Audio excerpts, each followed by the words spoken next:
আসসালামু আলাইকুম রহমতুল্লাহি ওবরকাতুহ। সম্মানিত দর্শক, সারা ভারতবর্ষ জুড়ে এখন রাহুল গান্ধীর যে প্রশংসা, সেই প্রশংসার বন্যা বয়ে চলছে। শুধু ভারতবর্ষ নয়, পাকিস্তানেও এখন রাহুল গান্ধী সমানভাবে জনপ্রিয়। এবং বাংলাদেশের যারা তরুণ রাজনীতিবিদ রয়েছেন, তারা এখন জনাব রাহুল গান্ধীকে একজন নিজেদের আদর্শ নেতা, অভিভাবক এবং একটা মনুমেন্ট, রাজনীতির এবং সফলতার একটি মনুমেন্ট হিসেবে তাকে মনে করছে। ভারত যেহেতু বিশ্বের বৃহত্তম গণতান্ত্রিক দেশ, তো সেই দেশে যেভাবে নরেন্দ্র মোদীর নেতৃত্বে একটা ফ্যাসিইজম শুরু হয়ে যাচ্ছিল এবং নরেন্দ্র মোদীকে বলা হতো দ্বিতীয় হিটলার। এবং তিনি যে কর্মকাণ্ডগুলো করেছেন ক্ষমতা থাকার জন্য, ক্ষমতা আসার জন্য, এইগুলোর সঙ্গে ধর্ম, উগ্রবাদ, এগুলোর সঙ্গে যাকে বলে ডেসপারেট ডিপ্লোম্যাসি, মালদ্বীপে তিনি যে কাজগুলো করেছেন, বাংলাদেশে তিনি যে কাজগুলো করেছেন, শ্রীলঙ্কাতে তিনি যে সিদ্ধান্তগুলো নিয়েছেন, এই সবই প্রচণ্ড ডেসপারেট ডিসিশন। তিনি যেভাবে চীনের সঙ্গে এবং পাকিস্তানের সঙ্গে একেবারে যুদ্ধাবস্থা তৈরি করে ফেলেছেন এবং ক্ষুদ্র ক্ষুদ্র বেশ কয়েকটা যুদ্ধ তিনি করে ফেলেছেন, এটিকে বলা হয় ডেসপারেট ডিপ্লোম্যাসি। তো এই যে ডেসপারেট ডিপ্লোম্যাসি, এগুলো সাধারণত আপনি যদি হিটলারের ইতিহাস দেখেন কিংবা মুসলিনের ইতিহাস দেখেন, তাদের যে শুরুটা, এই দুজনের শুরুটা নরেন্দ্র মোদীর চেয়ে চমৎকারভাবে হয়েছিল। নরেন্দ্র মোদী যেভাবে ভারতীয় রাজনীতিতে ম্যাজিক্যাল ম্যান হিসাবে এসেছিলেন, তার ড্রেস কোড, তার বক্তব্য মানুষ শোনার জন্য পাগল হয়ে যেত, তেমনি আপনি এখনও গিয়ে দেখেন মুসলিনি, ইতালিতে যে মুসলিনি, তার যে বক্তব্য দেওয়ার ক্ষমতা, তার যে সংগ্রাম, এবং তিনি হি ওয়াজ এ জার্নালিস্ট, একজন সাংবাদিক হিসেবে তিনি কলাম লিখে একজন লেখক হিসেবে তিনি যে জনপ্রিয়তা পেয়েছিলেন, এবং সেখান থেকে তিনি একটা মিলিটারি কমান্ডার হিসেবে যেভাবে একটা সরকারের পতন ঘটিয়ে ক্ষমতা এসেছিলেন মানে জনগণের নয়নমণি হিসেবে, যেটিকে ফ্যাসিবাদের জনক বলা হয় মুসলিনিকে। সেই মানুষ, সেই যে তার যে ফ্যাসিবাদ কায়েম যেই সময়টিতে করেছিলেন, যদি 2024 সনের মে মাস, এই দুটো মাসের যে নরেন্দ্র মোদীর অবস্থা, বা পুরো 2024 সন জানুয়ারি থেকে নরেন্দ্র মোদীর যে অবস্থা, ঠিক ওই রকম ফ্যাসিবাদের জনক হওয়ার আগের 3-4টি মাস এরকম মুসলিমের জীবনে এরকম অবস্থা ছিল। বা হিটলারের যে ফ্যাসিবাদ বা নাৎসিবাদ, হিটলারের নাৎসিবাদ, এই নাৎসিবাদের জনক হিসেবে তিনি যখন একেবারে দানব হয়ে গেলেন, সেই দানবের আগে তার যে 6টি মাস, সেই 6টি মাসের সঙ্গে আপনি যদি নরেন্দ্র মোদীর এই নির্বাচনের আগের 6টি মাস চিন্তা করেন, তাহলে দেখবেন যে মোটামুটি এক হয়ে গেছে। তো ভারতীয় গণতন্ত্রের যেটি সফলতা, সেটি হলো এই ফ্যাসিবাদকে এবং এই নাৎসিবাদকে আধুনিক গণতন্ত্র রাহুল গান্ধীর নেতৃত্বে এটিকে রুখে দিতে পেরেছে, যেটি জার্মান জাতি পারেনি। তারা প্রতারিত হয়েছে। এখন যেমন নরেন্দ্র মোদী গোমূত্র, গো বৎস, গো পূজা, এগুলো নিয়ে ভারতবাসীকে একটা উন্মাদনা তৈরি করেছিল, ঠিক তদ্রূপ ইহুদিবাদের বিরুদ্ধে কথা বলে যে উন্মাদনা তৈরি করেছিল হিটলার, কিংবা ক্যাপিটালিজমের মানে এবং প্রথম মহাযুদ্ধ, দ্বিতীয় মহাযুদ্ধ, ইটালির যে গঞ্জনা, সেগুলোর সাথে সাথে প্রাচীন রোম সাম্রাজ্যের ঐতিহ্য ফিরিয়ে আনার জন্য, জুলিয়াস সিজারের সেই সাম্রাজ্যের ঐতিহ্য ফিরিয়ে আনার জন্য মুসোলিনি পুরো ইটালির জাতিকে যেভাবে উত্তেজিত করতে পেরেছিলেন, ভারতবাসী সেভাবে উত্তেজিত না হয়ে রাহুল গান্ধীর নেতৃত্বে গণতান্ত্রিক ধারায় গেছে। এজন্য অনাগত দিনে এবং বর্তমানে রাহুল গান্ধীর যে গণতান্ত্রিক ভাবমূর্তি, এটি ইন্দিরা গান্ধী এবং রাজীব গান্ধী এবং তার যে নানা পণ্ডিত জওহরলাল নেহরু, এদের যে ধারাবাহিকতা, এই ধারাবাহিকতার জায়গাটাতে সবচেয়ে সুন্দর সুপুরুষ রূপে তিনি নিজেকে প্রতিষ্ঠা করলেন। তো এই প্রতিষ্ঠা করার আগে তাকে এই নরেন্দ্র মোদীর যে বিগত দিনের যে দুটো সরকারের শাসন আমল, 10 বছর, তুচ্ছ তাচ্ছিল্য অপমান থেকে শুরু করে এহেন কুকর্ম নেই যেটা নরেন্দ্র মোদী এবং বিজেপির লোকজন করেনি। নোংরামি যাকে বলে, তার নির্বাচনী এলাকায় নোংরামি করা হয়েছে, তাকে সংসদ থেকে বের করে দেওয়া হয়েছে, তার সংসদ সদস্য পদ খেয়ে দেওয়া হয়েছে, তাকে পাপ্পু হিসেবে ডাকা হয়েছে, শাহজাদা বলে তাকে ঠাট্টা এবং মস্করা করা হয়েছে, নানা রকম কথাবার্তা, এবং সব কিছুকে ছাপিয়ে উঠে তিনি একবার মনের দুঃখে সে বড় বড় চুল রেখে ফেললেন, দাড়ি রেখে ফেললেন, এবং সেখান থেকে বের হয়ে তিনি আমেরিকাতে গেলেন, ইউরোপে গেলেন, সেখানে সভাপতি সেমিনার করে এবং সেই সমস্ত জায়গাতে বিজেপির যারা গুন্ডা পান্ডা তারা আক্রমণ করে সরাসরি তাকে লাঞ্ছিত অপমান করার চেষ্টা করা হয়েছে আমেরিকাতে এবং ইউরোপে। এই সব কিছু পায়ে মারিয়ে আজকে তিনি বিজয়ী। এখন বাংলাদেশে যারা লোকজন আছে তারা সবাই বলার চেষ্টা করেছেন যে রাহুল গান্ধী যদি এটা পারে তাহলে বিএনপির তারেক রহমান সাহেব কেন পারছেন না, বা তিনি কি রাহুল গান্ধীর মতো পারবেন? যদি পারেন তাহলে করছেন না কেন? এখানে আলোচনাটা সম্পূর্ণ ভিন্ন। ভারত তার দীর্ঘদিনের যে যাত্রা, গণতান্ত্রিক যাত্রা, সেখানে তার অনেকগুলো প্রতিষ্ঠানকে সে হিমালয়ের মতো দাঁড়া করে ফেলেছে।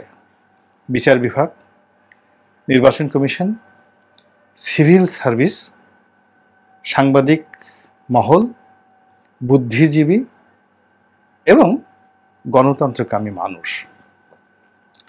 ফলে এই 10টি বছরের মধ্যে গত 3-4 বছর মোদির বাড়াবাড়িটা খুব এক্সট্রিম পর্যায়ে ছিল। এর আগ পর্যন্ত কিন্তু মোদি খুবই জনপ্রিয় ছিলেন এবং তারা কিন্তু কংগ্রেসকে তুচ্ছ-তাচ্ছিল্য করেছে, এটা মানুষ এনজয় করেছে। কিন্তু পরবর্তীতে গত 3 বছর যাবত এই তুচ্ছ-তাচ্ছিল্যকে জনগণ অপমান হিসেবে নিয়েছে। একইভাবে দেখেন বাংলাদেশে কিন্তু জনাব তারেক রহমান সাহেবকে নিয়ে দীর্ঘদিন যাবত তাকে রাজপুত্র, কেউ বলছে রাজপুত্র, কেউ যুবরাজ বলার চেষ্টা করছেন, দুর্নীতিবাজ বলার চেষ্টা করছেন, হাওয়া ভবন, টাওয়া ভবন, গামী মাম, যা মুখে আসে তাই, ব্যক্তিগত নৈতিক চরিত্র থেকে শুরু করে সব কিছু। তো একটা সময় এই কথাগুলো মানুষ শুনতো, কিন্তু এখন এই কথাগুলো মানুষ শুনছে না, উল্টো বুমেরাং হয়ে যাচ্ছে। অর্থাৎ একজন বেনজিরের বা একজন আজিরেজের যে কর্মের ফিরিস্তি, তাতে মনে হচ্ছে যে টেকনাফ থেকে তেঁতুলিয়া পর্যন্ত 1000 যদি 1000 নয় 1 লাখ হাওয়া ভবন তৈরি করা হয়, সে তার এবং সেই হাওয়া ভবনের দুর্নীতি যদি একত্র করা হয়, তবুও এই যে হিমালয়ের মতো দুর্নীতি এখন চলছে এর সমপর্যায়ে আসবে না। তো পাবলিক এখন ওই কথাগুলো খাচ্ছে না। দ্বিতীয়ত হলো যে বাংলাদেশের রাজনীতি আর ভারতের রাজনীতির মধ্যে আকাশ পাতাল ডিফারেন্স হলো, বাংলাদেশে ভারতের মতো একটা প্রতিষ্ঠান নেই যেটি স্বাধীনভাবে মাথা উঁচু করে দাঁড়াতে পারে। আপনি বলেন তো বাংলাদেশের কোন বিভাগটি, কোন কর্মকর্তাটি, কোন সাংবিধানিক পদটি প্রধানমন্ত্রীকে সমালোচনা করতে পারেন, প্রধানমন্ত্রীকে আদালতে ডাকতে পারেন, প্রধানমন্ত্রী অনুষ্ঠান বর্জন করতে পারেন, প্রধানমন্ত্রী কোনো ফাইলকে ফিরিয়ে দেওয়ার পারেন? এই কথা পারা তো দূরের কথা, কারো কাছে গিয়ে যদি কোনো কর্মকর্তার কানে কানে গিয়ে বলেন, ওর সঙ্গে সঙ্গে হার্ট ফেল করে মারা যাবে। যে আল্লাহ, তুমি যে আমার কানে কানে এই কথা বলেছো, এই কথা যদি কেউ শুনে যায়, যদি শয়তানও শুনে যায় এবং সে যদি গিয়া এগুলো ফাঁস করে দেয় বিভিন্ন জায়গাতে, তাহলে আমার কি হবে? এই দুঃখে সে মারা যাবে। ফলে কি হচ্ছে, এই সমাজটি গণতন্ত্রের জন্য, গণতান্ত্রিক কর্মকাণ্ডের জন্য নিরাপদ না। এখানে আমরা অনেকে বেঁচে আছি, কথা বলছি, ভাগ্য আমাদের সুপ্রসন্ন, আমরা কারো আক্রমণের শিকার হচ্ছি না। কিন্তু যদি কেউ একবার আক্রমণের শিকার হয়ে যায়, তাহলে আমাদেরকে সাহায্য করার মতো কেউ আর এগিয়ে আসছে না, এসে প্যারালাইজড। এখানে অনেক গত কয়েক বছরে অনেক রথী মহারথী ধ্বংসের অতল গহ্বরে চলে গেছে। কোথায় ডক্টর কামাল হোসেন, নামগন্ধ আছে? কোথায় মওদুদ আহমেদ? এরকম অনেক প্রতিভাবান মানুষ, যোগ্যতম মানুষ। কোথায় ডক্টর মোহাম্মদ ইউনূস? এরকম পাহাড়ের মতো অসংখ্য মানুষ যখন বিপদে পড়েছে, অস্তিত্বের যাকে বলে সংকটে পড়েছে, হাউ মাউ করে কেঁদেছে। এম কে আনোয়ারের মতো মানুষ। একটি প্রতিষ্ঠান, একটি মানুষ এই তাদের পক্ষে দাঁড়ানোর মতো দুঃসাহস দেখায়নি এই সমাজে, যেটা ভারতে আছে। দেখেন, ভারতের নরেন্দ্র মোদীকে চ্যালেঞ্জ করে দিল্লির মুখ্যমন্ত্রী কেজরিওয়ালকে নির্বাচন করার জন্য ছেড়ে দেওয়া হলো। ইভেন পাকিস্তানে আপনি চিন্তা করেন যে সে মানে বসে একজন প্রধানমন্ত্রী সেখানে বসে সে টুইট চালাতে পারছে, সাক্ষাৎকার দিতে পারছে, এআই এর মাধ্যমে বক্তব্য দিতে পারছে, বিদেশে সাক্ষাৎকার দিতে পারছে। কেন ইমাজিন? তো সেই তুলনায় বাংলাদেশে আপনি এটা কল্পনা করতে পারেন কেউ? কল্পনাই করা যায় না। তো সেখানে তারেক রহমান সাহেবকে লন্ডনে থাকতে হচ্ছে। তিনি বাংলাদেশে আসতে পারছেন না, এটা হলো ফার্স্ট ব্যারিকেড। সেকেন্ড থিং হলো যে তার সঙ্গে যাদের কাজ তিনি করবেন, এই কাজটা করার জন্য আসলে কাঁধে কাঁধ মিলিয়ে, হাতে হাত মিলিয়ে চলতে হয়। মিনিমাম 10 বছর। এছাড়া বন্ধুত্ব হয় না। এই যে যেমন তিনি আসলেই ঠিক যুবরাজের মতোই ছিলেন জনাব রাহুল গান্ধী।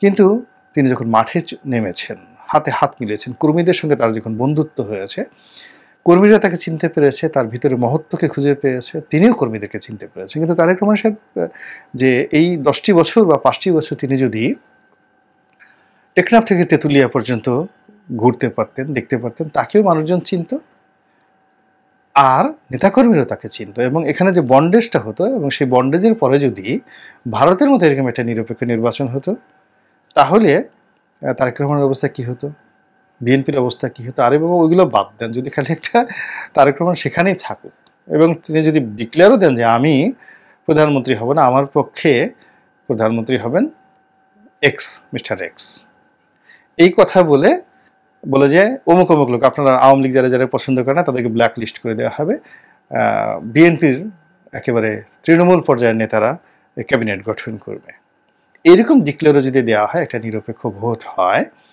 তাহলে বিএনপি কয়টা সিট পাবে? আপনারা নিজেরা একটু চিন্তা করেন তো। আর আওয়ামী লীগ কয়টা সিট পাবে? তো কাজেই ভারতের যে এই যে রাহুল গান্ধীর উত্থান, সেখানে গণতান্ত্রিক বিজয় এবং সেখানে যে রাজনীতি, তার সঙ্গে আসলে বাংলাদেশের তুলনা করা চলবে না। বাংলাদেশের যে অবস্থা চলছে, এখানে জনাব তারেক রহমান যে রাজনীতি করছেন, তার সঙ্গে পাল্লা দিয়ে তার যে প্রতিপক্ষ যা করছে, তার সঙ্গে সামঞ্জস্য রেখে তাকে আগাতে হচ্ছে। এটার সঙ্গে আমেরিকার তুলনা হবে না, ইংল্যান্ডের তুলনা হবে না, শশী থারুরের তুলনা হবে না ভারতের, এবং ঋষি সুনাকের তুলনা হবে না। বাংলাদেশে তারেক রহমান একজনই, এবং বাংলাদেশে জননেত্রী শেখ হাসিনা তিনিও একজনই, বঙ্গকন্যা দেশরত্ন শেখ হাসিনা তিনিও একজন। তো এই দুজনের মধ্যে যে রাজনৈতিক যে বাহাত চলছে, প্রতিযোগিতা চলছে, এবং এটিও একটা সময় দেখবেন যে হঠাৎ করে নিষ্পত্তি হয়ে গেছে, চমৎকারভাবে নিষ্পত্তি হয়ে গেছে। এবং এত চমৎকারভাবে নিষ্পত্তি হবে, তখন দেখবেন যে এই যে রাহুল গান্ধীকে নিয়ে এখন যে উন্মাদনা, ঠিক এরকম একটা উন্মাদনা অনাগত দিনে জনাব তারেক রহমান সাহেবকে নিয়ে বাংলাদেশে হবে। এটা আমার ব্যক্তিগত অভিমত। আল্লাহ আমাদের সবাইকে হেদায়েত দান করুন এবং হেফাজত করুন। আসসালামু আলাইকুম ওয়া রাহমাতুল্লাহি ওয়া বারাকাতুহু।